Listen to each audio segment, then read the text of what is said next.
പള്ളിയിലെ വാട്ടർ ടാങ്കിന് മുകളിൽ കയറി ആത്മഹത്യാ ഭീഷണി മുഴക്കിയ യുവാവിനടുത്തെത്തി സമാധാനിപ്പിച്ച് താഴെയിറക്കി പള്ളി വികാരി. ചൊവ്വാഴ്ച രാവിലെ 10:30 സമ്പാളൂർ സെന്റ് ഫ്രാൻസിസ് സേവ്യർ തീർത്ഥാടന കേന്ദ്രത്തിലാണ് നാടകീയ രംഗങ്ങൾ നടന്നത്. ചേർത്തല സ്വദേശിയായ യുവാവാണ് പള്ളിയുടെ വാട്ടർ ടാങ്കിന് മുകളിൽ കയറി ആത്മഹത്യാ ഭീഷണി മുഴക്കിയത്. ബഹളം കേട്ട നാട്ടുകാരും വിശ്വാസികളും തടിച്ചുകൂടി. വിവരം അറിഞ്ഞ പോലീസും ഫയർഫോഴ്സും സ്ഥലത്തെത്തി. യുവാവിനെ അനുനയിപ്പിക്കാൻ ശ്രമം നടത്തിയെങ്കിലും ഫലിച്ചില്ല. രൂപതയുടെ യോഗത്തിൽ പങ്കെടുക്കാൻ പോയ വികാരി ഫാദർ ജോൺസൺ പങ്കെടുത്ത് വിവരമറിഞ്ഞ് പള്ളിയിൽ തിരിച്ചെത്തി ടെറസിന് മുകളിലെത്തി യുവാവിനെ അനുനയിപ്പിക്കാൻ ശ്രമിച്ചു.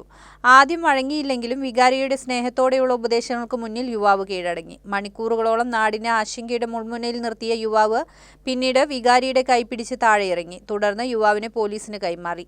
ചേർത്തല സ്വദേശി പ്രിൻസ് ആണ് ആത്മഹത്യാ ഭീഷണി മുഴക്കിയത്. എന്നാൽ ഇയാൾ എങ്ങനെ ഇവിടെ എത്തിയതെന്നത് വ്യക്തമല്ല. പള്ളിയോട് ചേർന്നുള്ള പുഴക്കടവിൽ ഒളിഞ്ഞിരുന്ന യുവാവ് പള്ളിയിലെത്തി വാട്ടർ ടാങ്കിന് മുകളിൽ കയറുകയായിരുന്നുവെന്നും പറയുന്നു.